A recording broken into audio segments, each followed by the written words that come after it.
Hi students, now you are watching 5th class English lesson 2 grammar part. In this video, I am going to discuss about colloquial language, pronouns, relative pronouns, articles, the comma and antonym. Okay, first let us see what is colloquial language. The language which we use for as a informal, which is not formal. Remember that word. Informal. Informal means, see, generally the way we used to speak in home, the same language we will not use in schools or offices.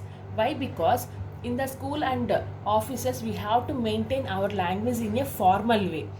But in case of house and with the friends, we use some informal language. That informal language is nothing but colloquial language. In your lesson, you might have seen the sentences.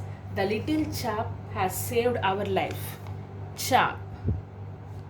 You might be see this word in the sentence like the little chap has saved our lives. The chap is a colloquial language. Actually, what is chap? It means who can who the person who practiced very well and who can hit others very well. So there are different synonyms for this chap. So he used that word chap for Rikki Tikki, right? He used for Rikki Tikki. So he is praising Rikki Tikki actually. Like this, there are several colloquial languages are there. Sorry, colloquial language words were there. Okay, let me tell you some of the words. See, grandmother. Grandmother. How we call her? Granny. Gran. Like this we used to call grandmother, right? Granny, what are you doing? We used to say like that. We used to call grandmother. But in the office or in school, if you want to explain about grandmother, my grandmother is my best friend, like that we used to say. But we never used to say my granny is my best friend in the formal way. For the informal way only we can use these type of words. Please open your page number 22. In that you can see six more colloquial language words. Other one is gotta. Gotta means, actually it's a got to. Got to they have given as gotta. And if a person is very talkative, what we call him? Chatterbox. He's a chatterbox, we used to say, right? So like that you have to match the colloquial language with the formal language. So do that in the page number 22. Next, let us go to the pronouns. What is pronoun? The word which we use in place of noun. The word which we use in place of noun. I hope you know what is a pronoun, and we know some of the pronouns. He, she, it, they, them, his, him, you, her. So there are some pronouns are there which we use in place of noun. In place of noun. Okay. So for example, there is a thing. Okay. The thing name is table. The table is in red color. The table has 4 legs. The table has covered with white color. Something. Every time we no need to use table, right? What we say? First we'll say the table is in red color. It has 4 legs. It is in the corner. Like that we used to explain. So instead of the table, every time we use it. Instead of table, we use it. So when we are using it, it is using for things. It is using for things. What about he? This is for men. This is for men. She is for women. They and them for group of people. Group of people. His, him is also for men. This is also for men. You. I hope you know. You know you. For one person. Her is for woman. So based on the situation we use a different word. And so if you are speaking about a person, Ravi. Ravi is a tall guy. Ravi is very sharp student. Ravi is wearing red shirt. Will we say like that? No, we should not speak like that. First we'll say he is Ravi. Sorry, Ravi is a tall guy. He is studying some fifth class. He is a good student. He is wearing red shirt today. Like that we use he. So if it is a regarding men, we have to use he. If it is for women, we have to use she. So I hope you understand the words where we have to use. Now what you have to do, open the page number 23 and grammar part A. Grammar part A.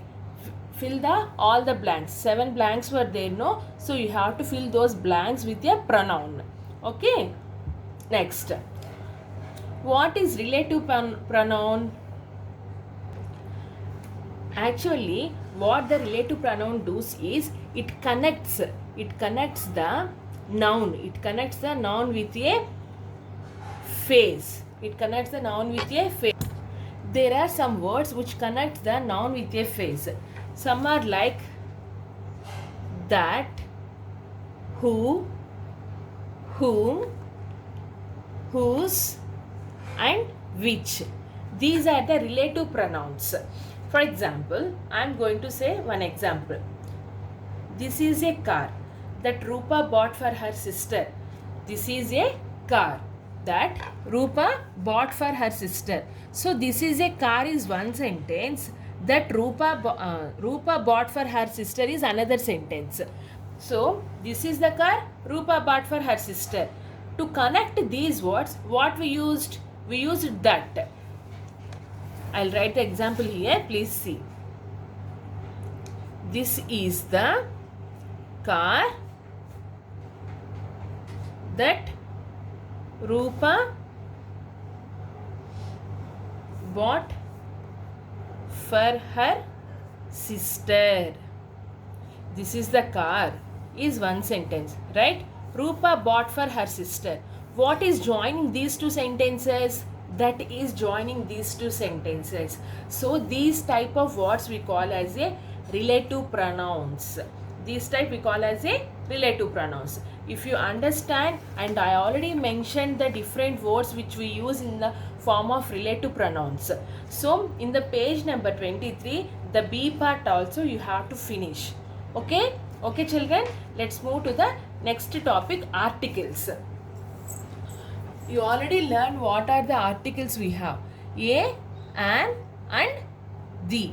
The, the. So these are the 3 articles we have. And you already know very well. An is for vowels. A is for consonant.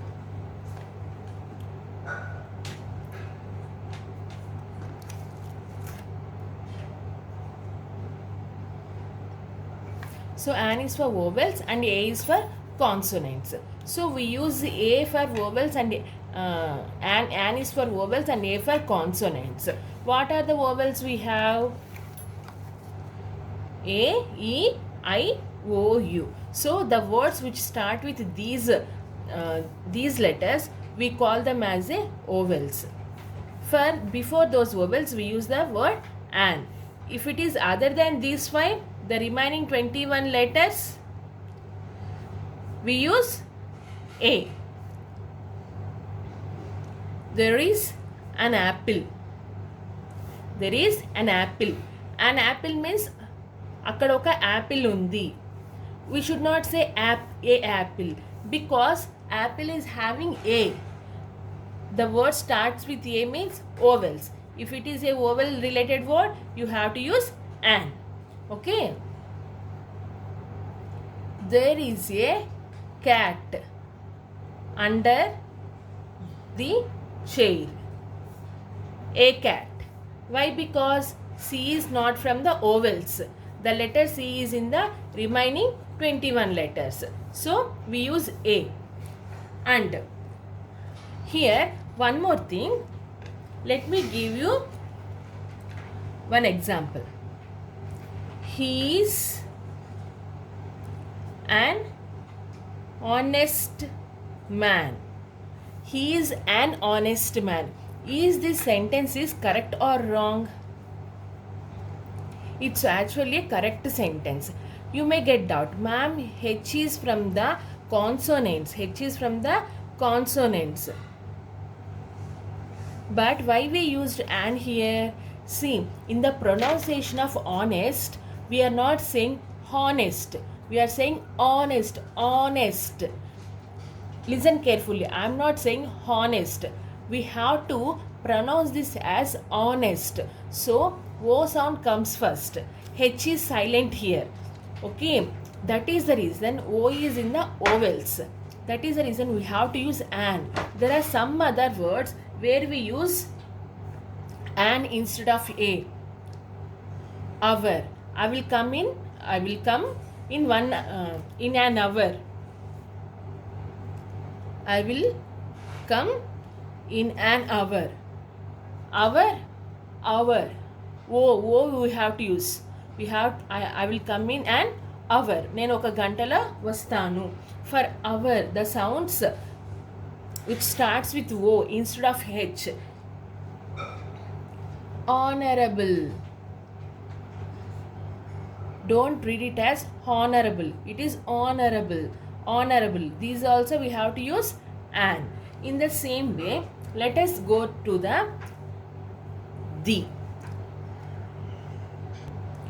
The generally used for persons, things.